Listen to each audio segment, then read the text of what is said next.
this is what brings me life, and I'm going to do whatever it takes. I'm hunger for it. And it's kind of a much more spiritual approach to whole body, kind of mind and body healing. In a full year, and that lets you save. Okay. Welcome to a brand new edition of Ageless Energy, where we talk about how to burn fat, increase energy, and balance hormones for women over 40. Over the past 20 years as a performance coach, I've worked with hundreds of women that have the exact same struggles you do. I hope to shine some light with this podcast on what can be the most challenging time of your life and let you know there is hope to find success with your health and what you're looking for. Please share and enjoy.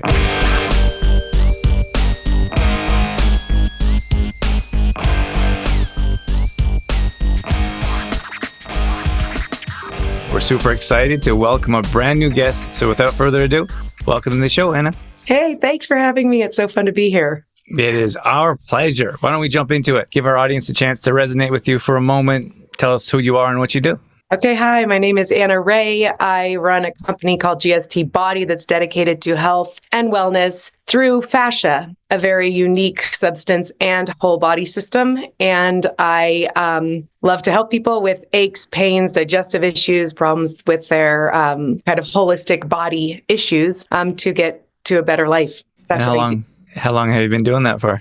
I've been doing this for 25 years. My journey started with my own personal need to try to heal. And I was 18 and I felt like I was living in a body of an 80-year-old with literally symptoms that were really extreme, but also really kind of diverse and sporadic. So I would have symptoms that felt like I had gone out and done a triathlon and I couldn't sit down on a toilet or take my shirt off, muscular soreness that was like extreme, even if I hadn't been working out. I would one day go and run through Golden Gate Park and feel like I was, making 6-7 minute miles. And the next 2 days later, I'd feel like a 10-pack a day smoker. And I went to East and West professionals kind of seeking, answers to why this was happening in my body. And they all kind of scratched their heads and looked at me and they were like, well, we don't really have an answer for you. And I said, well, there's something that's wrong and I'm going to figure this out. And so it was a 25-year journey of kind of reinventing movement as I knew it. I was a dancer and had been trained. I was a Pilates teacher and had like 3 different certifications. I was a yoga teacher, had certifications, and all of these things had elements that would flare up my symptoms. And so I went down deep into a very science tunnel trying to find answers and heal myself. And that's kind of what ended up creating this new technology, biotech of working with fascia to remodel and restructure health. Where was it? Like, how did you think in your mind that because you couldn't get the answers that there was a solution for you? That's really interesting. I think that it was because I couldn't live like this, right? Desperation is the kind of like seed of invention where I'm like, I can't actually see living till 80 with these kind of conditions. And I think that I'd always had like a little bit of a rogue kind of personality. And it was hard for me to fit into all of the like systems. And I would like try to be a good student, but always like got in trouble or because I would ask questions that teachers didn't have answers for. And so I think that it was just me with my desperation. And I started learning quite early on that a lot of the things that I was taught would actually flare me up. And I'm like, that's not right. This isn't right. And so there was this time of me like being angry that I was top expert professionals were like telling me things. I'm like, this is wrong. And I had to figure that out. And it was almost like kind of like my destiny to like, break down. I think everywhere in any industry, there's just fluff, right? There's just everybody offering really, soundbite stuff. And there's also ingrained kind of like indoctrination, right? When you go into medicine, you go into the science of things, people believe these things. And I was just like, I can't, those aren't working for me, basically is what I think's kind of inspired me in that way to just go rogue. Interesting. I have a very similar story with my back, like with lower back issues. Yeah. And I went everywhere to find help and no one could help. So I was like, I just do it myself. I think it's a mentality, right? Like there's not people there. It's a rare quality, but I think that that's a quality and a personality that's just like, I'm going on my own because you're not helping me. Instead of being defeatist. How did you heal your back? Oh, it was just a long process. So I did a lot of work, a lot of internal work, a lot of nutrition, healing, from red light therapy to ice baths.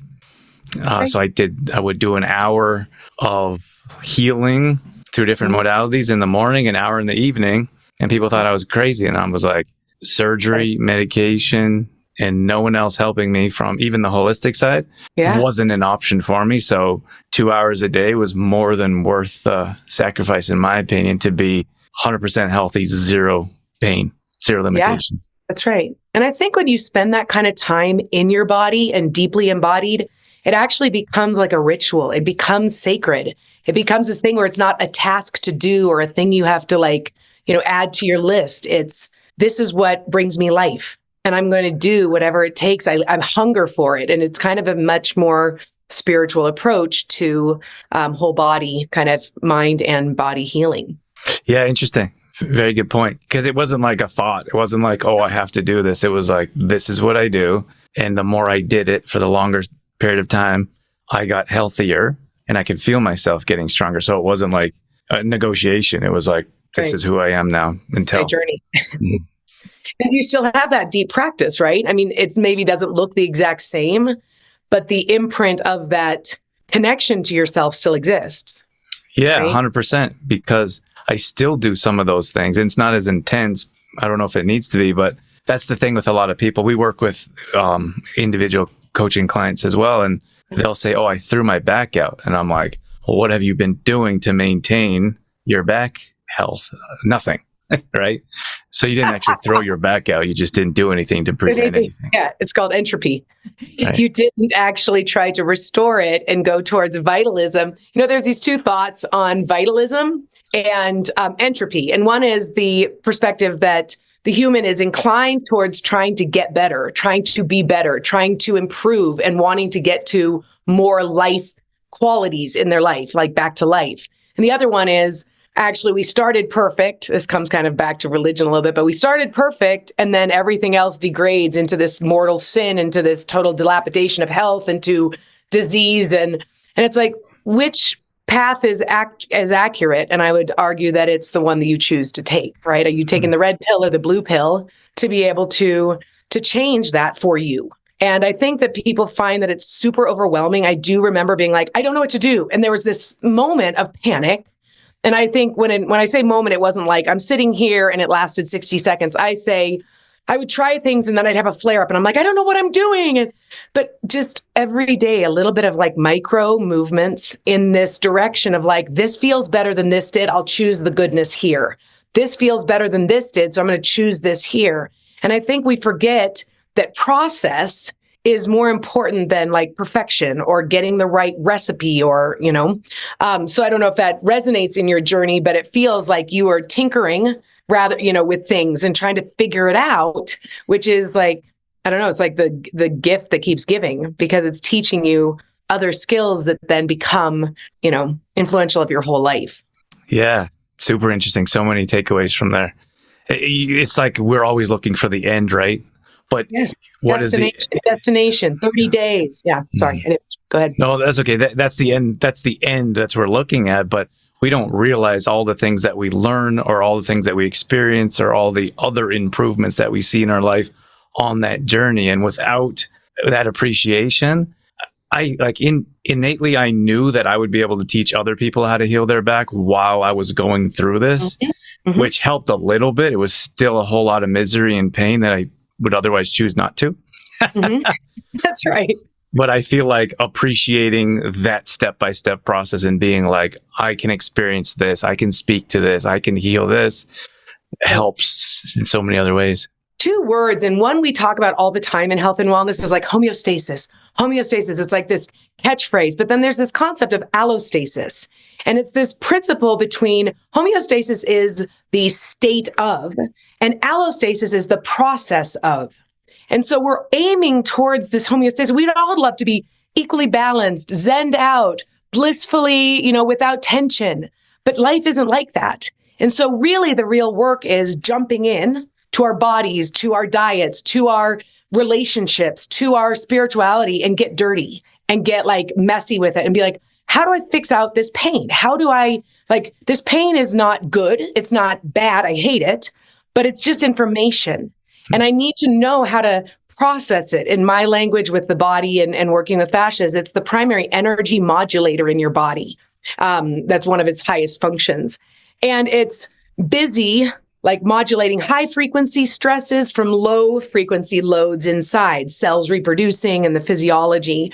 And it's modulating, or what we call metabolizing, our stresses or our loads into movement. And that's where I really feel like you're saying in the process of healing yourself, right? I'm able to then teach others these little things. And this is the best teachers are the ones who have done their process, who are like dedicated to the journey of allostasis versus homeostasis and the end, result. And I think that it also helps our mindset from becoming discouraged. Because if we keep thinking way over here that doesn't exist, we're like too far from what could possibly be. And we just kind of sink. But if we can it's almost like spectrum or moving into a direction, but in micro movements, right? Being able to do little things, make big impacts rather than looking for the final big impact. Yeah. You know what's interesting about what you said about that? I didn't intend the show to be about me. We'll get to you in a moment. Yeah, that's really funny. But we're just chatting, and I love knowing your journey too, because I think that that's part of the soul, connection for people to learn, what health is, right? What health is not just fitness. It's like your podcast says, it's whole body, mind, soul, everything. So, and the more, like you said, that you share who you are, the more people are drawn to that and want to take your journey and do it with you. And it's inspiring. So anyway, thanks for sharing your journey too. I'm happy to. I just wanted to mention one more thing is what you said about feel like getting closer to what was working and then like going through those experiences. One of those things for me was interesting because I was in so much pain, I could hardly function. So they were trying a bunch of different pain medications for me. And I was never on medication before this. And I chose to stop taking it because I wasn't myself. Like I didn't feel like I could, sounds odd to maybe someone from the outside, but I couldn't feel the pain. And I didn't feel like myself. And I was irritable. I didn't sleep. I don't know how my wife is still with me. Bless her soul. Really good. Good women are good women. But that was a really dark place for me. But I chose to deal with the pain instead of medication. And I felt like if I didn't go that route, I never would have experienced the process of what was actually working and what wasn't, because everything else would have been masked by. That's right. Like soul versus, I didn't mean to interrupt again. I just get excited by what you're saying. Sorry. It's like the source versus symptom, right? And we live in an age where everyone is trying to deal with symptoms. And we sell things on symptoms and we speak to their things, but no one has an answer really to source. It's all kind of cosmetic. Our approach to most issues and pain that we have is to medicate, is to cover, is to mask. It takes a lot of courage to sit with your pain and not be afraid from it. And then also to start that trust. You asked me like how I went from, all these professionals telling me stuff and then just knowing what my true was. And it came down to this thing that I discovered in fascia, which fascia is very deeply related to pain.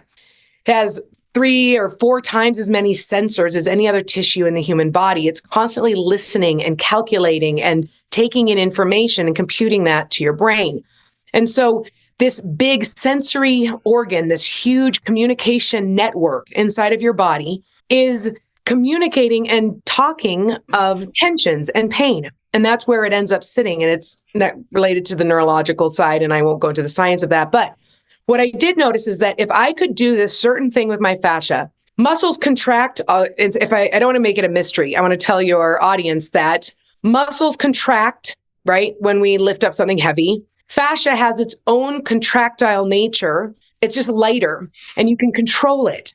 And what I've early on discovered that completely changed the trajectory of my healing process and the transformation that came from it is that if you can control and contract fascia like a little pulse or an impulse, it actually releases out and releases the pain threshold. So I would lay on something that was excruciating that I could hardly even tolerate.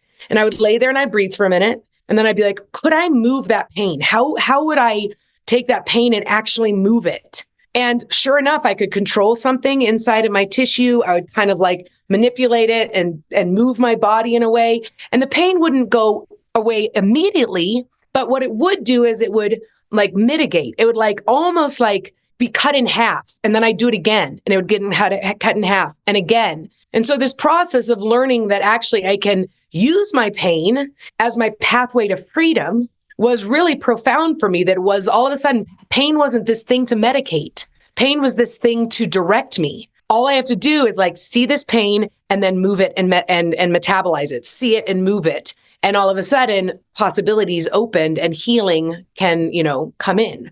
So I don't know how your pain, but I'm guessing it was because of the movements you were doing, right? You're a fitness trainer and expert one at that. And so it's like, did you get these, did you find that there were these movements that would alleviate and then start to open and transform that pain for you?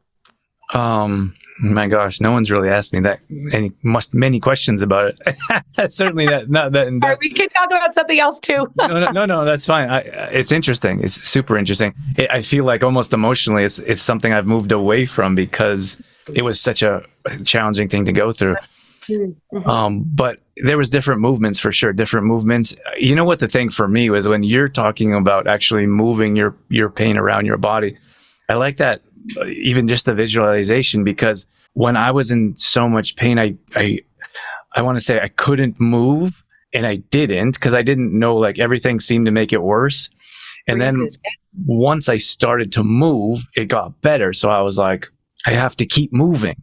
And then that's when that pain started to move out of my body through motion. And I feel like that's part of what you're talking about there. That's exactly right. So motion is lotion. You've heard that one. Movement is medicine. You've heard that. And it's really true that, and comes down to fascia, and what we do is the connective tissue system is regulating so many things in our body, but it's a metabolizer of our stress loads. And when we don't actually move the fibers and individuate them and hydrate them, they sit and they start to load in and compress on our sensory things. So I don't know if your pain was only in your lumbar spine. I was guessing that from your story, but don't have to say it. But where those pain points are is usually where there's ossification or like fibrosis in your tissues. They're dead zones of this meshed wired network that's constantly using fluid to move electromagnetic energy through your body. And when those areas are kind of like shut down, picture it like this for the listeners, that your fascia is kind of like the body's smart grid on the planet, where it's regulating like all of everybody's energy usages. Okay. And so you can have areas that go black and everything goes black out, and they have to like rebuild the grid and get energy back in there. And that is the mechanism that does that for fascia, which also eliminates pain, is motion, because movement is a metabolic process where we generate load, and it can be physical load from the weight we're lifting. It can be psychological load through the chemical cocktail of cortisol and adrenaline that gets seeped into our tissues. The tissues contract into traumatic, like holding patterns, like, high stress holding patterns, and the grid goes down. And then all of a sudden the brain's like, wait, I knew something was there, but now I just have this alarm that's going off, right? Now this pain is just like, can someone down here, right? And the body tends to make everybody else healthy and everybody else stay online, will shut down and compartmentalize, kind of like in a submarine. If there's a hole in the hull, you shut that door and it can't get through. And this is what happens in pain, is that the body will literally be like, shut this down until you actually can open it back up and start that movement into the tissues and move it through. And movement is the ultimate healing in that regard. So tell me, what did you do? You were an instructor in different areas, or taught different modalities, if you will. And then that wasn't really scratching your own itch. So you went somewhere else to learn about fascia?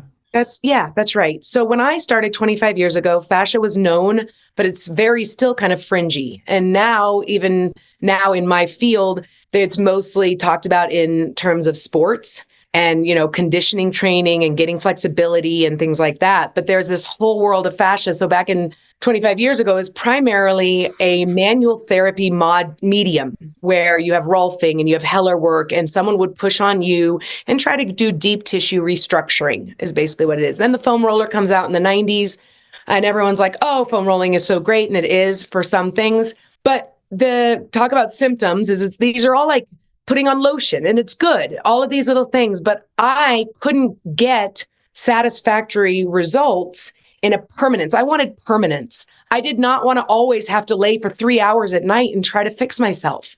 I would go do a dance rehearsal. I would come home and have to spend 3 hours undoing everything I was doing. And I had to look at that and be like, why?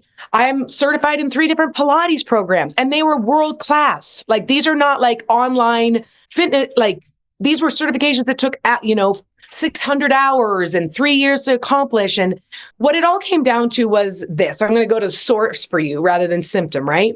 Fascia is your primary movement system. It's what takes all this load and moves it out through the contraction of muscles and tissue into motion. And so fascia is really connected to our biomechanics. How your body is moving deeply matters, just like how you eat, what you eat really matters. But most people think that, oh, I just need to move, like the lowest common denominator. I just need to move, right? Everybody, let's just get people moving. It's like, but how you move. It's not like, just eat Wendy's and just eat some McDonald's and just eat. No one says that, but yet we apply the same methods to our physicality. And so there's 2 different physics. Biomechanics is really looking at bodies in motion under the influence of forces. And there's 2 that are primarily really related to human movement. One is solid mechanics. It's the pulleys and the levers, and we always see the body. Traditional PT and our exercise training is all based on this kind of solid mechanics. But fascia is 70% water.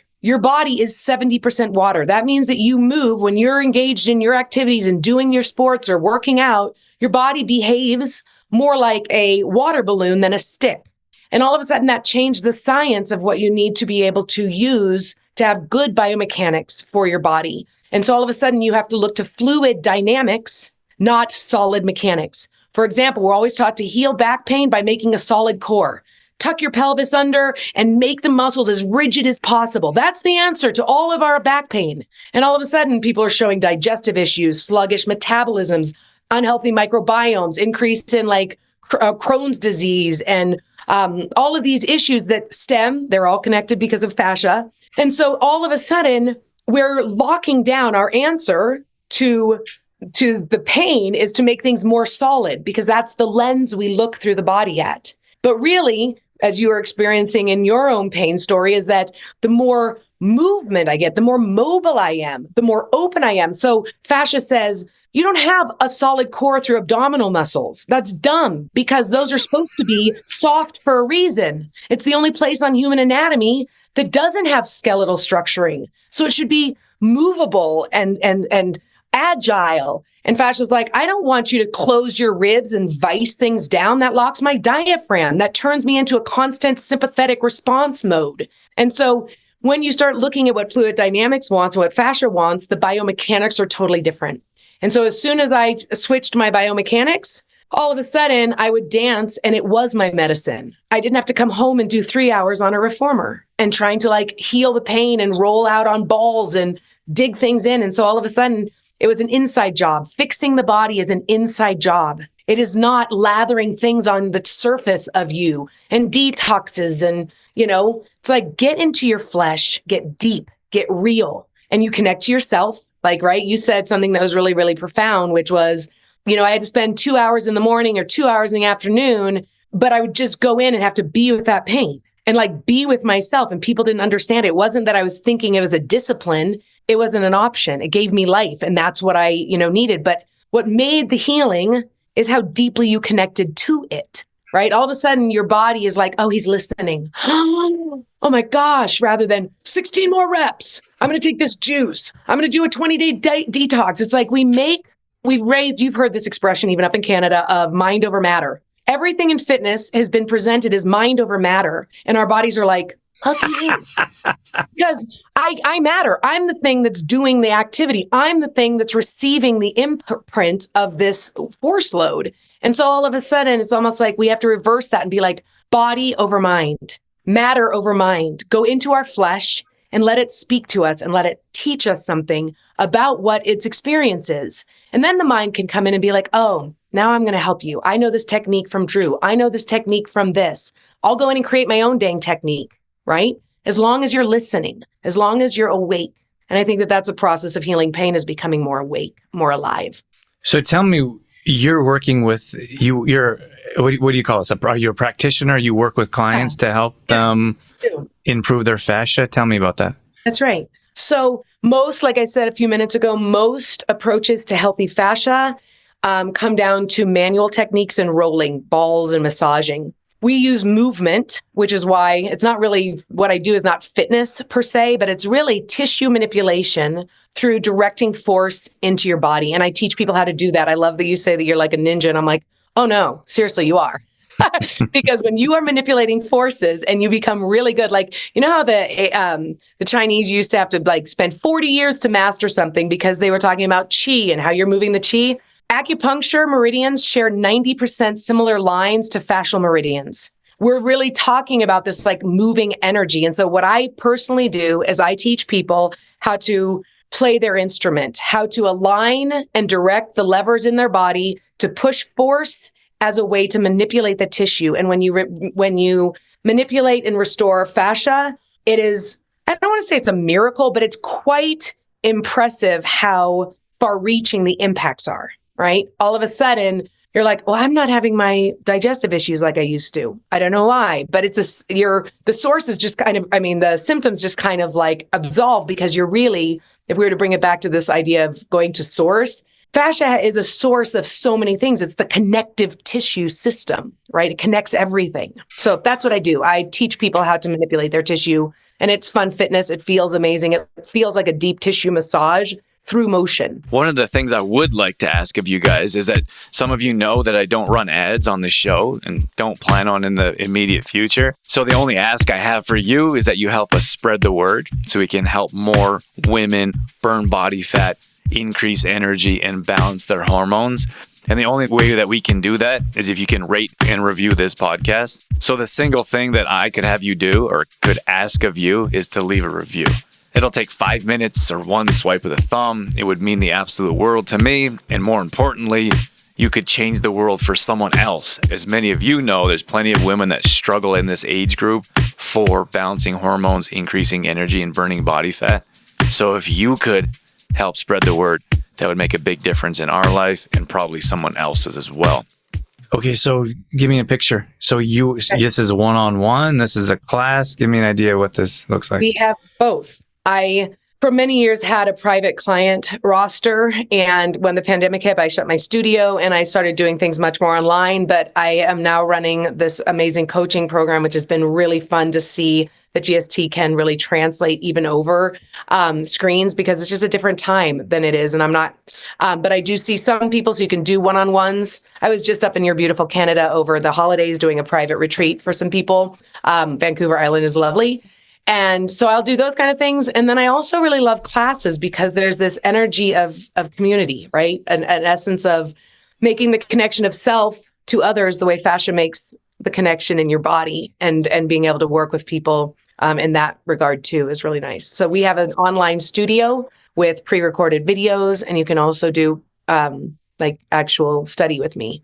So tell me how you can work on an individual or anyone, so anyone can benefit from these type of movements that you're teaching. Doesn't have to be like specifically individualized for one particular person. Oh, it's actually, what I created is like an actual technique, a method, which is, I would not say method, those are by rote. We'll get into that in some other conversation. What I teach people to do, and it's for everybody, it doesn't matter because all bodies have pretty much same parts, just slightly different conditions, right? Because of the stories we've lived in our bodies and stuff. So it can be personalized, but there's a couple things that people need to just do every day. For example, one of the number one things that's missing from our general movements is movement that starts from the spine, right? Being able to do every type of motion from your spine rather than holding a core and moving your parts. That applies to everybody. It opens up all of your channels and creates freedom in neck, low back, shoulders. Another thing that we live in a very compressed, sedentary kind of environment. Most people have to work and they commute.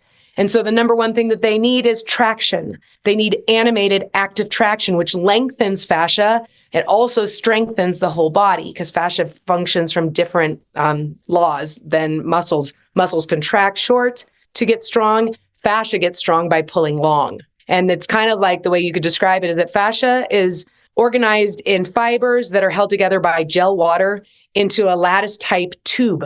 And those tubes are three-dimensional and they kind of act like those Chinese finger toys, where when you push your fingers together, it loosens the fibers. And when you pull them apart, okay, this also happens to be a pumping action of hydraulics, where you push and pull like a syringe and fluid starts to move through your body. So when we look at the movements that people should be doing every day to pump and push fresh oxygen, water, hydration through their body, it's in this pump and push type of movement.